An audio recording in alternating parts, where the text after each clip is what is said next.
Welcome, everybody, to this episode of D Stone Disclosure. And this one's going to be a little different. Normally, I come on here and I have all these like facts and figures and, talk about my ideals and stuff like that. But this one's going to be a little bit more just internal because everything I do lately in life has been very internal. So I want to start by actually telling you guys a story. So this story is about a little boy, and he grew up in like the island, so more of a kind of like relaxed environment type of upbringing, and he grew up in a place of love for the most part. He grew up with caregivers who were very supportive and very honest and all about his development and how he felt. But there were also factors, other caregivers in his life who were more focused on causing rift with each other instead of taking care of the child. And it led to a lot of emotional and impulsive decisions. And a lot of the result of these decisions unfortunately fell on the child and left a lot of trauma and damage to that child's psyche.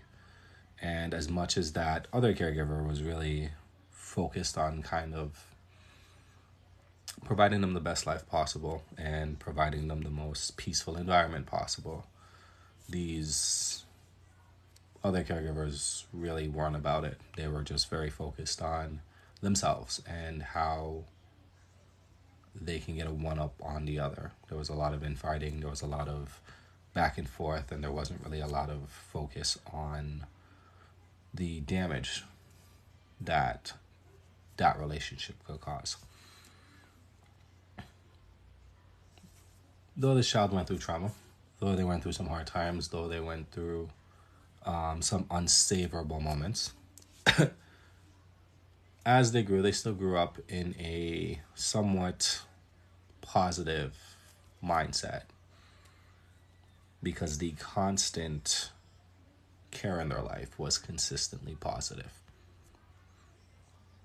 As this child grew a little bit older, a little bit past school aged, their entire life got flipped, and they were actually removed from that peaceful environment to now a full-time environment with one of those caregivers who weren't the best for them. And it got progressively worse. They not having that positive influence, not having that good support system really made it hard because now they were constantly around negativity and they were constantly around a person making decisions on their behalf that didn't understand them at all, didn't know who they were, never really took the time to learn them or understand them. And it was very difficult, like it would be for any child, to explain exactly how they feel or how they think or anything like that. Now, we can't look at that caregiver and think that they're a negative person or a bad person or anything like that. They just didn't understand. They did the best that they could do and just did not understand whatsoever. There was a learning curve for them as well, and it's always hard to come over that. They were also dealing from a place of trauma themselves. This led to this child developing a lot of anger issues and negative thoughts. This led to that child really not understanding the world in a positive light, more as a negative light. This led to trust issues. This led to this child making bad decisions, not the worst decisions they could make, but bad decisions, and not being able to properly regulate their emotions or how they feel. So as they got older, they were kind of behind the curve. So instead of taking the time to actually go through emotions and understand them, what this child did, who is now like, a teenager, early adolescence, they would just withdraw from emotion altogether. If they ever got into a situation where they felt any type of emotion, they were terrified and they would just remove themselves from the situation, or they would think in such a way that they never factored in emotion, how somebody felt, how what they're doing could affect another person, because they just never could understand it themselves. Now, there's a positive to this. This young person started to see how negatively this would affect their life. And at some point in time, an external force came in and really kind of guided them towards that. Not so much in the sense of like they held their hand, but they told them, hey, listen, like what you're doing could do this, or you got to think about this aspect of it and what it could do, or you got to think about how it could affect this person, or how it could do that, or how it could do this. And they were then now given examples of that themselves so they could start feeling these things. They were put around a situation where it was encouraged for them to explore emotions. And by doing that, they started to really take it seriously. They started to realize, like, I was lacking in this sense, and they started to see that in other people. They started to see that in the caregiving that they were around, and said, well, this is how you turned out because you don't think about this stuff, or you don't do this stuff, and I'm trying to avoid that. So that child now made a shift. And going into their adulthood, they made it a thing to not really run away from things anymore and kind of explore these things hands-on. Now, did it lead to some negative experiences the same way? Yeah, but they learned, and they made it their thing to learn. Now, this child became me, and there's a lot to this story and a lot that I've gone through and I've seen in my life. And growing up was very hard because as much as you want to relate to people, you're always going to get into situations where there's going to be a disagreement. There's always going to be a situation where negativity is going to put itself in. And if you're looking at it as negativity, it's going to be even worse. And it took a lot of effort to not look at this situation as, oh, this is a negative experience. You have to change your mentality. And that's what I did. I changed my mentality to, here's an opportunity to practice grace. Here's an opportunity to figure something out without having to deal with the anger part of it, because the understanding is the biggest part. When you don't understand something, you get frustrated, and that frustration leads to anger. So me as a child growing up, I had to really learn to embrace these situations in a different way and not run from them. And that's going to kind of lead me into my section here, because the one thing that I would say I would learn is emotion management. And I think this is something that a lot of us either lack or we think we understand and we really don't. Now, first and foremost, we got to just get very generic as to what is an emotion. Now, an emotion is a natural, instinctive state of mind derived from one's circumstances, mood, or relationships with others. It is also instinctive or intuitive feeling as distinguished from reasoning or knowledge. Emotion generally is a sensation in the body. And the cool thing about the emotion is that a lot of people kind of tie an emotion and feeling, and they're not the same thing. See, the emotion itself is the actual sensation that it causes in your body, while the feeling is generated from the thoughts about the emotion. So first and foremost, let's get that kind of like in the regulation here. So what you will see with a lot of people, and I'm guilty of it too. I'm not even saying I'm close to like where I need to be, because we have to understand that emotions are part of our makeup. It's part of who we are. It's part of us as a being. You know, there's different pillars to our human being. There's the physical, there's the mental, there's the emotional, and there's the spiritual. It's part of it. But we don't put emotion in its right place. Some of us put emotion too high, and a lot of us put emotion way too low. We'd rather not feel. We'd rather not go through it. What emotion is a trigger. It's a signal to you that whatever it is that you're going through hurts. whatever it is that you're experiencing is negative and harmful to you. It deserves your attention. So when you take your emotions and you shove them to the side, what you're saying is like, you're telling me that this is important, but I don't want to hear it. It's similar to if you felt pain. If you're working out, you're doing your bench press, you're running, whatever it is that you're doing, and you feel that sharp pain in your knee or in your shoulder, and you're just kind of like, oh, that hurt, but whatever, I'm going to keep going. And what you're not realizing is that pain is telling you, hey, something's wrong. Hey, like, stop what you're doing, figure this out. But so many of us would rather not. So many of us don't like the feeling. Now, we've got to understand something. Discomfort means something. And a lot of us don't deal with emotions because they're hard, they're uncomfortable. It's uncomfortable to feel. And sometimes there's not much logic to the emotions that we feel. A lot of the time it's something recessive. Now, most of the time you feel any type of like heavy emotion to a situation, it's based on some type of link to some type of trauma or experience that you went through before. You felt something about this before. And that feeling kind of scares you because you don't want to feel it again. You felt it before. Now, one thing that I always say is that one of the best ways to kind of like learn to deal with this is you've got to just go through it. You have to. And your mind tells you this all the time, but we avoid it. We pick and choose when we want to follow that advice or don't want to follow this advice. Think about a time when you lost somebody.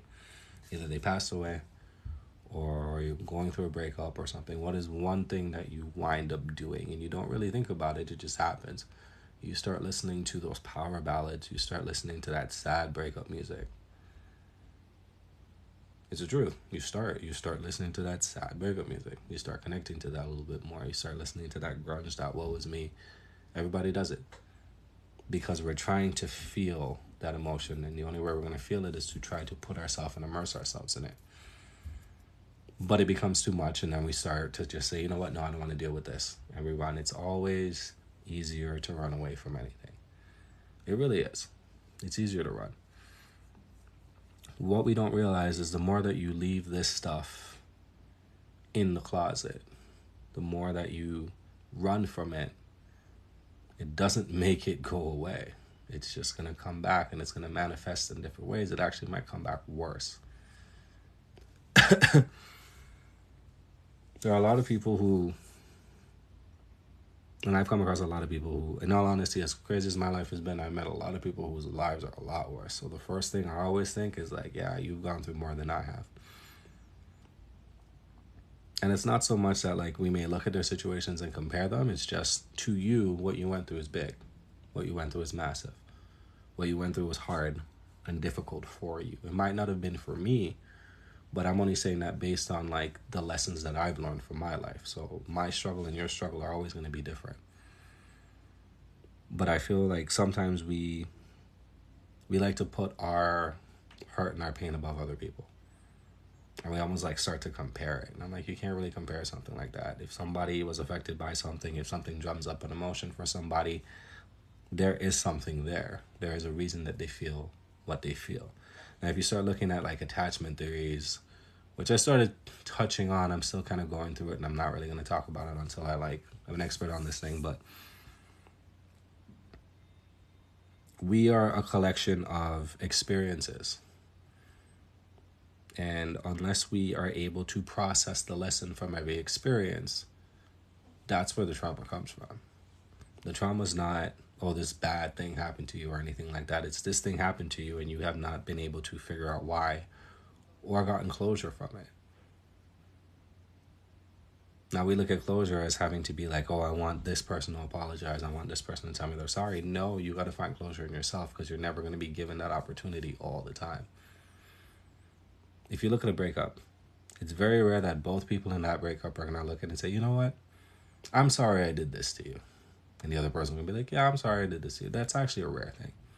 Because both of you feel like you're justified in that breakup happening and the things that happen are just normal.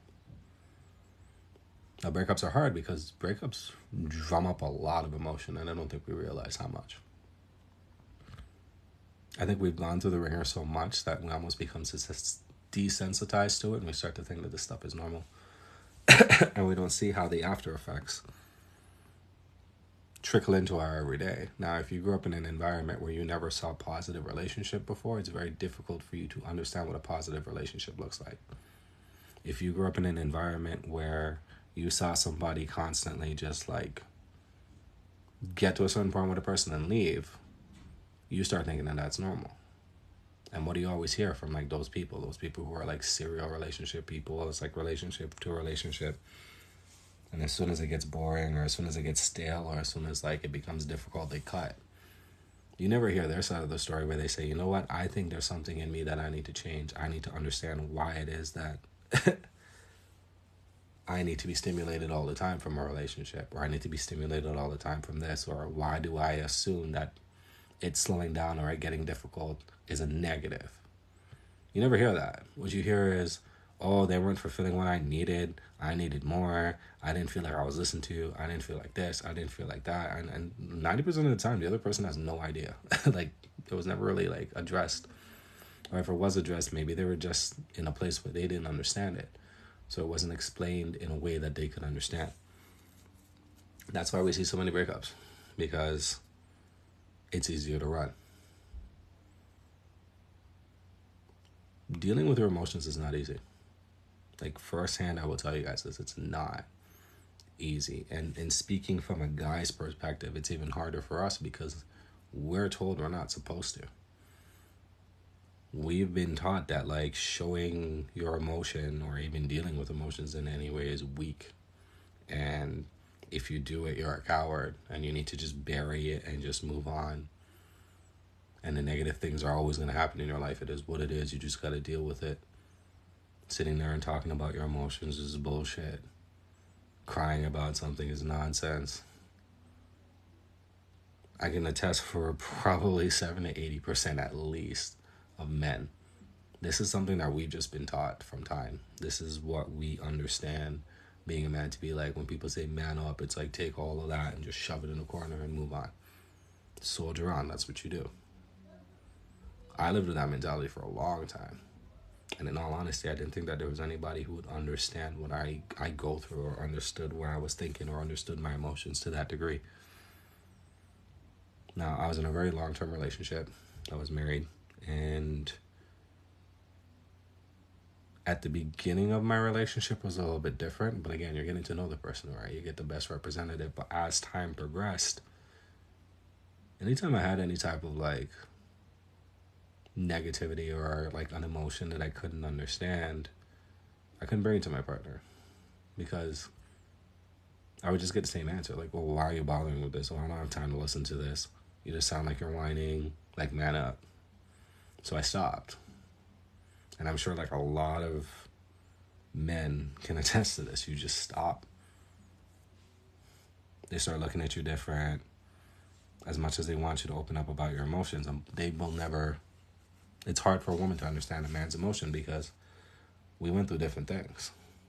So I may be looking at something and saying like, oh, well, this is what bothers me. And you're like, oh, well, I don't understand why that would bother you. Like, this one happened to me and this, you know what I mean? Like, there's not a lot of, let me sit and actually listen and try to like put myself in your shoes. Women do this great with other women, but it's hard for them to do with men because like they don't understand it. So a lot of men, we just grew up in this mentality of like, we're not supposed to have these things. A lot of us feel like we weren't supposed to be given emotion. And there's stats to prove this shit. The highest suicide rate is men. Men are unaliving themselves at like a crazy rate right now. Now we look at a world where we talk about like all the negative things that have happened to women. I'm not saying it's not true. You know, women have gone through a lot of shit in their lives. But if we're looking at the real basis of things, who's killing themselves more? It's us. And it's because we don't understand how to manage emotions because we never deal with them. We don't have those support systems. We don't have the ability to do so. A woman can be upset and go sit in her room for the entire day and just cry it out. Men don't really do that. Because if we do that, we're looked at as soft, where a woman looks at like she's taking care of herself. Now, I'm not saying women don't deal with emotional, but I think everybody deals with different emotions all the time. I think men deal with a lot of sadness, a lot of overall sadness, and a lot of like that feeling of like unfulfillment or not being enough. And I feel like women deal with a lot more anger and a lot more hurt just based on the things that they go through. Now, I think one of the biggest things that I can say truly helped me was starting to understand what an emotion really is. Right? I had to understand that emotion may never be like logical to other people. So I may be looking at this thing and I'm emotional about it, but they're looking at it like, why? Like, my emotional state will not make sense to somebody else. So it's on me to either accept that or find other ways to explain how it is that I feel. And like, if you can't, you can't. It is what it is. But like, just being able to understand it for myself is huge. Because if I don't understand it for me, it's hard for me to explain it to somebody else. And it's important for that person to, even if you don't fully get it, just accept that it's possible and accept that it's real. Accept that I am feeling something. I am going through something. This is alerting me of something. I still am the one who has to figure it out, but at the end of the day, like, it is triggering something in me and I have to figure out. I may need time to figure it out. I cannot explain it right now and it might not make sense right now. Just give me the grace to like understand that it's real for me. Now, also remember that like a lot of your emotions and your feelings, well, I say feelings, not so much emotions, but your feelings behind things are most likely linked to some type of past trauma. It's very rare that you'll like see something and be like, oh, I'm happy. You know, you do have those little things where you hear a sound that makes you happy, or you'll like smell apple pie and you're like, oh my God, like this reminds me of a positive moment in my life. There are definitely linked to positive experiences as well, but for the most part, they're usually traumatic incidents. Our brains are more wired to understand happiness because we indulge in happiness more. A lot of us avoid the negative traumas of life. And it's unfortunate because that's really where you're going to find your growth. Now, think about this for a quick second. Just jump down the rabbit hole with me real quick. When a lot of people seem to have very like crazy lives, very traumatic lives, or are dealing with a lot of traumas, what do they resort to? Vices. They drink, they smoke, they become like sex addicts, they become workaholics. They start doing things to kind of give themselves that really quick like bump in life, that quick like bit of positivity, that quick happy endorphin, whatever it is. And the reason they do that is because like, I'm going to go do this to try to elevate my mood or numb myself so that I don't feel anything. I would rather feel nothing than feel something. And then those same people will turn around and they'll be like, oh, well, you know, like I had sex with this person because I wanted to feel something. So it's not a matter of like not understanding that you need to feel or not feel. It's the understanding of what it is that you actually have to do. And a lot of those times we do that because we want to avoid the difficult shit. We want to avoid the discomfort of sitting in that feeling and understanding it. And we're afraid of what it's going to drum up, and we're terrified of how it's going to change us and what it's going to elicit in us. We may be looking at a situation where like, I don't like this person, I don't like them, they're a horrible human being, they did this to me, did that to me, did that to me. But as we sit in these emotional states and we go through it, we start to understand, well, okay, yeah, they may have been negative, but like I had a hand in this too, and now your whole perception has changed. A lot of the people who avoid feelings is because they're not trying to change. They want to stay where they are because this is comfortable for them. You can't live in comfort in life. You can't. Because with comfort comes no progression. You have to push. You have to get through this. Now, you also have to understand, too, that, like, having emotions and feelings actually can be beneficial. Now, think of a gambler. He's lost a shit ton of money. And he feels bad. He feels horrible. He feels sad. He feels angry. And he's going to look back and be like, okay, well, what did I do wrong? And he's going to make a better decision next time. Maybe I'll bet less money on this. Maybe I'll bet more money here. Or maybe I'll do this instead. Like, he's going to find ways to not feel that again. But it's because he felt it and he understood, like, I don't like this feeling. Think about the people who have been in a job and you left your job because you felt like you were mistreated. Next time you're in that situation and you start to see, well, wow, like, I'm starting to, like, feel the same things here, and this boss is an asshole like the last one, like, you're gonna be less keen to, like, kind of stay. Like, so understanding your emotions, you have to go through it and understand where it's coming from, and from that you actually put yourself in a better position to be able to make better decisions in your life. Because, as I said, it's like a lighthouse. It's like an alarm. It kicks in and says, hey, something's wrong here. Something is not working for you here. Something is off, and you may need to pay attention to this and look at it. So when you look at it, you start to realize, okay, well, this is wrong, or I got to change this, or I don't like this aspect of it. And you start making better decisions because you start learning. It's all about the learning process. Now, as I said, disappearing does not work. It's never going to work for you. Running from it is never going to work for you. We have to change the way we look at it. We have to change the way we look at negative emotions when they come into play. Because at the end of the day, all it's saying to you is, this requires your attention. So stop looking at it as, oh, this hurts, this is uncomfortable, I don't like this, and change the mentality to, well, what can I learn from this? What am I supposed to understand from here? Why does it hurt? Why does it cause me this negative feeling? Why is it that I'm triggered by this aspect of it? What parts of this are positive? What parts of this are negative? What parts of this need to be addressed? You need to dissect the shit. You need to unload the baggage. You have to open the suitcase and take out what works and throw away what doesn't work. But if we're not doing that, then what's the point? You know, it says in the Bible, God helps those who help themselves. And sometimes I don't think we take these opportunities the way they should be taken. And because we don't do that, it almost becomes out for naught for us. Right? So that's why I say, like, disappearing from a situation doesn't work. Running from the problem doesn't work. It's always going to come back, and it's going to rear its head in other ways. And it's going to suck sometimes when it comes back, because it's going to be worse.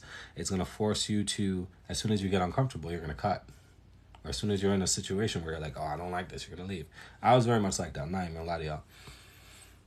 If I was in a situation, I'm like, oh, I'm uncomfortable here, I don't know how I feel, I wouldn't stick around. I would just go. I'd just be like, no, not for me. I don't like how this feels. And you just go. Now, I get it. You want to protect yourself at the end of the day, but at the end of the day, you have to also understand, well, why am I feeling uncomfortable with this? If your life is in danger, absolutely, I say cut. If you see a man walking with a gun or a knife or something, leave. If you're in a situation where a guy walks in or a lady walks in and they look very shady to you, by all means, get yourself out of there. But if you're like in a situation where you're like, let's say you're in a relationship and the person said something to you and you're just like, oh, I don't like how that felt, like, I'm just going to cut. Like, that doesn't make any sense. Like, you got to explore, like, why that is. You know, is this linked to something else that happened to your past? Like, why do you feel this way? Because it gives you the opportunity to address something that may not have been addressed before. And as you address it and you figure it out and you solve the mystery at this point, you can move on with your life. And you move on as a stronger individual. Now, I saw this really interesting, I think it was a post, I don't know if it was a meme or what it was, but it said, you asked God for cake, and he gave you flour, he gave you butter, he gave you sugar, he gave you salt, he gave you milk, baking powder, he gave you eggs, and then you no longer wanted cake anymore. Now, the interesting thing about it is immediately when I read it, I knew what it was talking about. You asked for a cake, and he gave you everything possible to make that cake, to help yourself. And because you had to put that effort and it was going to be uncomfortable, and there's a risk of failure, and there's all these things that can go wrong. Now you got to put effort into this thing. Now you don't want it anymore. Now you're like, you know what? I don't feel like cake anymore. And I feel like this is what we do in our lives a lot. How many times have we sat there and said, oh man, I want to be able to be like financially secure. Oh man, I want to lose weight. I want to be in better shape. Oh man, I want like a positive relationship where I don't feel like I'm tired of dating like negative people. Oh man, I want to progress in my job. Oh man, I want this. Oh man, I want that. And we talk about all these things that we want and all these things that we say that we deserve. I'm going to hit you guys with a dose of truth. You don't deserve anything if you're not putting in the work for it. You don't deserve anything if you're not putting in the work. Oh, I want to go on this vacation. Like, I deserve it. Okay, great. But if you're not saving up money for it, you don't deserve it.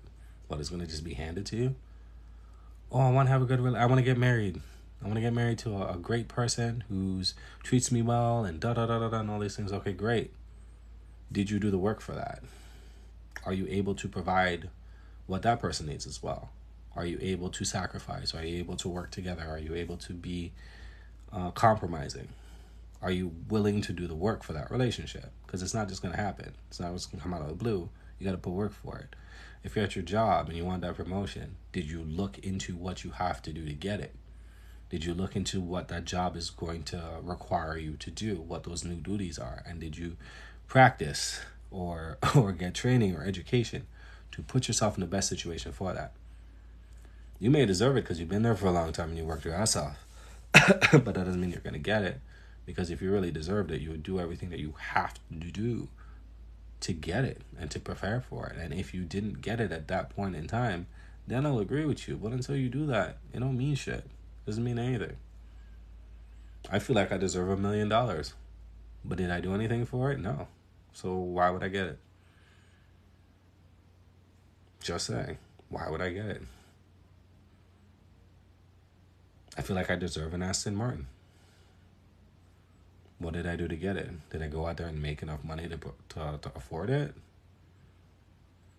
So I think until we're in these positions where we're doing what we need to do and we're working for whatever it is that we're working towards, you can't really say anything about that. And it's hard because emotionally you may look at that and say like, yeah, I deserve that. Like, I feel like I need that.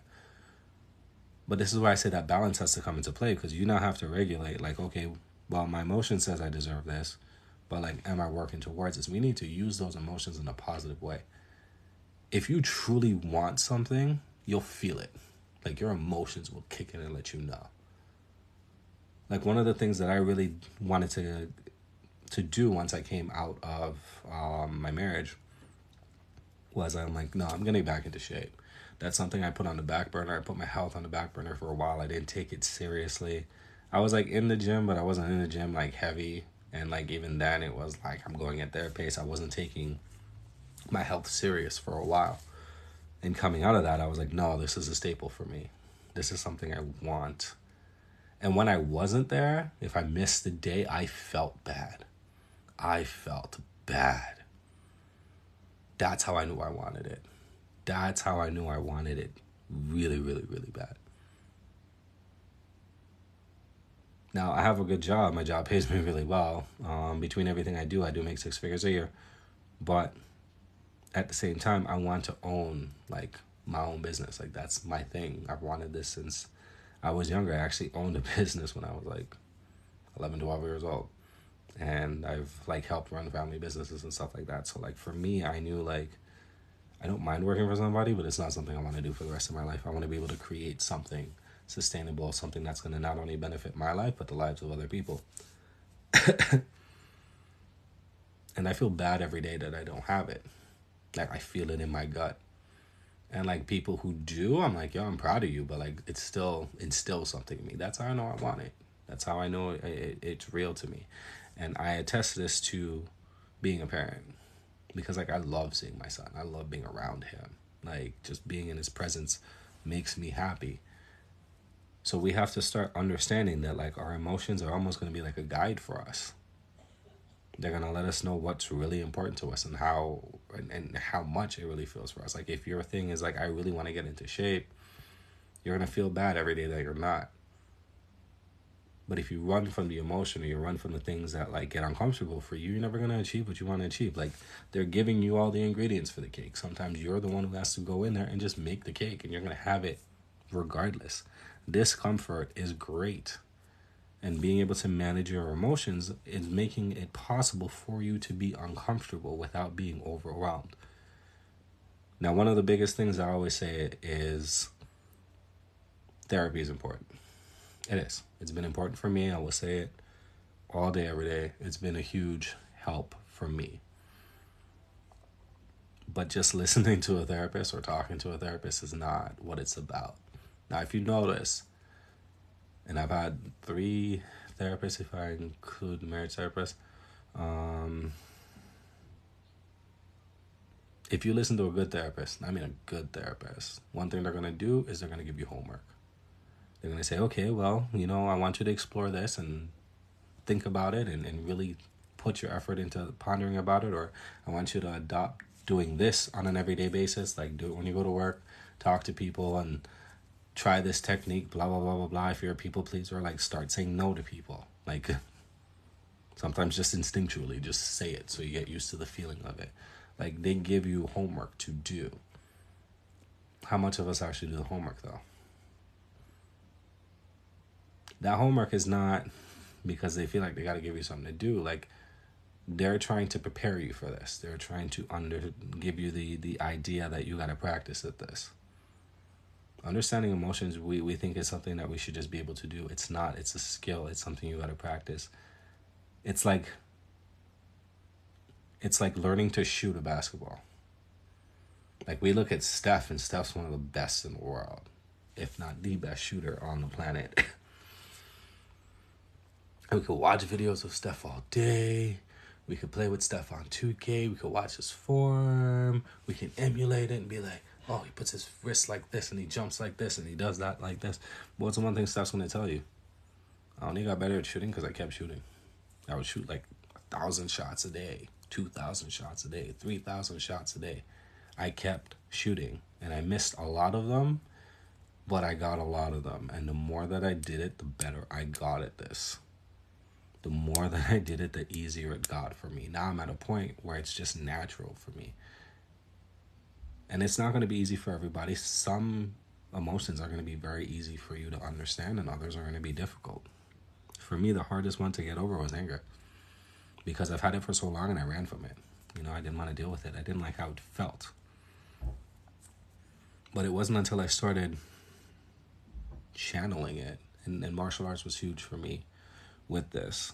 I started looking at it and saying, hey, listen, like, why am I feeling like this? Well, what am I angry about? Am I angry because of what that person said? Like, is what they said really that upsetting? Well, no, but I felt disrespected. Okay, well, why does feeling disrespected elicit this emotion? And you really start unpacking this shit. And once you start unpacking it and you start to find that source, it starts to change the way you look at things. So emotional management to me is just one of the biggest things out there. So many of us, we make so many decisions just based on emotion. We don't like how something feels, or we don't like the emotion that it brought up. So we're either not going to deal with it or we're going to lash out a certain way. And again, we'll never change the experiences that happen to us in life. We can only change how we respond to those experiences. So being able to regulate your emotion helps balance you, because it helps you also take what you feel. And yes, you're feeling something from this. It does deserve your attention. But now you get to dissect it and look at it in a logical way. So let's stop running from those feelings. Let's stop thinking of them negatively. Let's start to really invest into them.